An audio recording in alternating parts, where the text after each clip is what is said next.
por acá desde Santiago de Chile estamos haciendo este pequeño tutorial de Photoshop. Un alumno me preguntó cómo se podían recortar nubes. Bueno, ustedes, si es que les ha tocado en algún momento hacerlo, sabrán que es algo complejo porque básicamente el borde de las nubes es algo irregular, no es definido como cuando debemos recortar algún objeto como una pelota, un automóvil, etcétera, ¿no?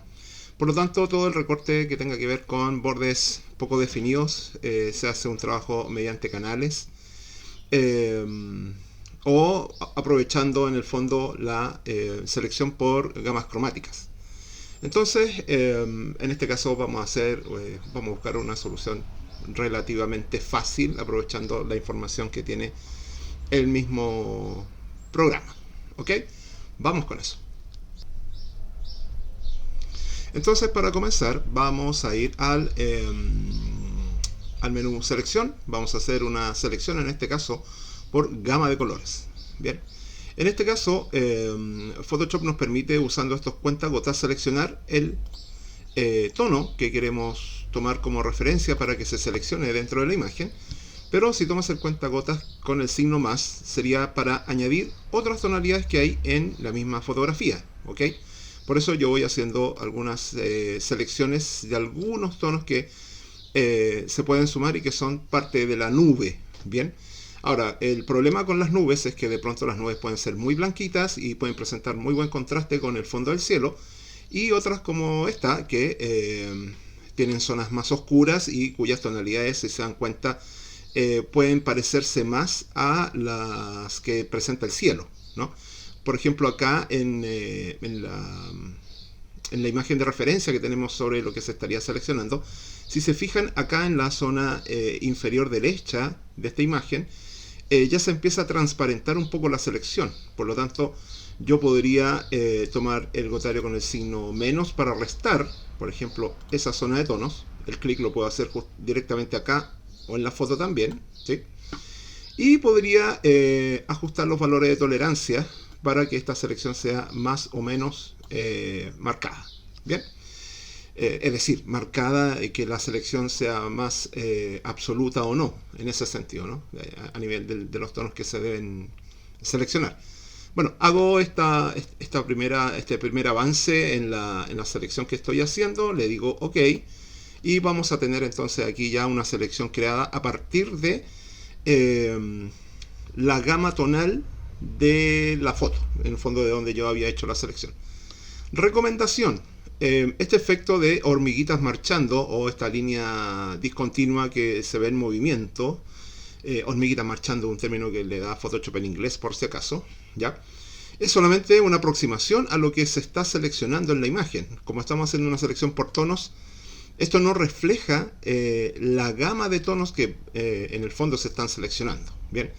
Por lo tanto, nosotros podríamos, a propósito de que si yo sé que la nube es totalmente sólida, o es decir, a través de ella no se ven zonas del cielo, sino que las tonalidades que hay, por ejemplo, en esas zonas son tonalidades de la misma nube y no de que sea algo transparente del cielo, yo voy a usar la herramienta lazo, por ejemplo, para completar la selección. Es decir, como aquí se está haciendo una selección por rangos tonales, puede que en esta zona de la nube la selección se esté realizando, digamos, en algunos tonos. Entonces yo lo que voy a hacer con esto es, presionando Shift para sumar a la selección, me aseguro que al menos en estas zonas, que son más sólidas, podríamos decir, de la nube, estén todos los tonos totalmente seleccionados. Ahora voy acá a la paleta de capas y voy a hacer clic en añadir capa, y ya te puedes dar cuenta que se genera una selección. ¿Te das cuenta cómo, por ejemplo, ahí quedó muy marcada la selección que yo hice? La que yo hice con el lazo, en el fondo estaba haciendo una selección absoluta, pero los tonos de la nube no estaban totalmente seleccionados. A eso me refiero con este tema de las selecciones que son por rangos tonales, y cuando yo hago en el fondo una selección de píxeles, que en este caso es lo que hace la herramienta lazo. Por eso es que hay que tener mucho cuidado con estas selecciones o con las técnicas que uno utiliza, porque yo ahora lo que podría hacer en la máscara Si yo quisiera que todas estas zonas de la nube queden realmente sólidas y no transparentes, sería editar la máscara. Para esto yo te recomiendo utilizar una capa de color uniforme, ¿ya? De un color que contraste bien. ¿Para qué? Para que si la pones debajo, te puedes dar cuenta o puedes ir comparando en realidad en donde el recorte está funcionando o todavía el recorte está un poco sólido. Bien. Ahora, yo puedo ir a la máscara, seleccionar la máscara y aplicar una corrección de niveles, por ejemplo acá, o con comando L o control L.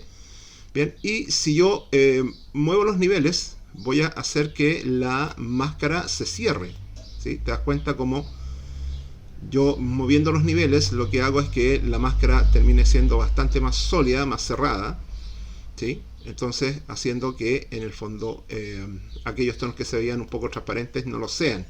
Bien, puedo hacer ese proceso previo con niveles o puedo hacer un trabajo también en la máscara. Por ejemplo, como la máscara son píxeles, también puedo utilizar la herramienta, por ejemplo, de sobreexponer o subexponer, ¿cierto? Dependiendo de lo que yo necesite. Si en la máscara lo que yo necesito es que esta zona quede más blanca en la máscara, más blanca para que quede bien visible la nube y no el fondo, ¿no? Lo que hay detrás, porque la máscara es un poco transparente ahí, puedo utilizar entonces la herramienta subexponer. Le digo que trabaje a nivel de iluminaciones de la máscara, las zonas más claras de la máscara, y con una exposición que no sea más allá del 10% para que este proceso sea controlado. Entonces yo puedo hacer aquí un trabajo de sobreexposición de la máscara. Estos a veces son procesos bastante sutiles los que uno consigue acá, y es decir, el efecto puede ser muy suave y lo vas a tener ya un poco mejor resuelto. Bien, recuerda que si estamos usando un color de contraste de fondo, la idea es para ver bien cuál es el recorte que estoy para ver bien la máscara o el efecto que estoy consiguiendo. Ahora, todo dependerá de este resultado que tú obtengas. El resultado va a depender también de qué fondo va a tener después, o sea, sobre qué van a estar las nubes. Le vas a poner estas nubes a otro paisaje, a un fotomontaje fantástico, digamos, de alguna composición así como muy real. Bueno, ahí todo va a depender. Obviamente yo coloco este fondo verde porque me ofrece mucho contraste y entiendo muy bien cómo está quedando este recorte. Ahora, para disimular un poco este recorte, también nosotros podríamos hacer ciertas cosas. Por ejemplo, voy a crear una capa de ajuste de blanco y negro. ¿Ya? Esta capa de ajuste de blanco y negro se aplica totalmente a todo lo que hay debajo. Obviamente al fondo de relleno verde también. Pero si quieres la podrías enmascarar o enganchar, como le decimos, a solamente la foto que tiene inmediatamente debajo. Y esto yo lo hago ¿por qué? Porque de pronto la nube puede estar muy contaminada de azul de su entorno original. Pero yo podría en este caso pasarla a blanco y negro, ¿sí? Pero obviamente esto se ve muy ficticio, muy blanco y negro, ¿no? Si yo quiero que la nube tenga algo de tono, puedo bajar la opacidad de esta capa de ajuste para que la imagen tenga algunas tonalidades azules, no tan intensas como originalmente las tenía, pero bueno, ahí puedes jugar con eso. Y luego tal vez podrías hacer una nueva capa de ajuste para, por ejemplo, corregir las tonalidades de la nube. Por ejemplo, podrías crear una capa de ajuste de curvas, y para que las curvas en el fondo, por ejemplo, si tú quieres aclarar un poco la nube, ¿ves? Para que no quede tan oscura, ¿no? Ahí ves tú cómo trabajas la capa de ajuste de curvas para conseguir una nube, por ejemplo, más clara en algunas tonalidades que tal vez eran un poco oscuras. Eso también queda a tu criterio, como necesitas que quede la nube. Entonces, bueno, con estos pasos, obviamente depende de la foto de la nube que tengas, podrías conseguir un buen recorte más rápido, más fácil. Para esto hay varias técnicas, pero bueno, esta es una de las que podríamos aprovechar de utilizar. Le vamos a dar gracias a Unsplash por facilitarnos esta foto y a Engine Accurate que la facilitó en este portal. Así que gracias por ello. Bueno, espero que les sirva. Chao.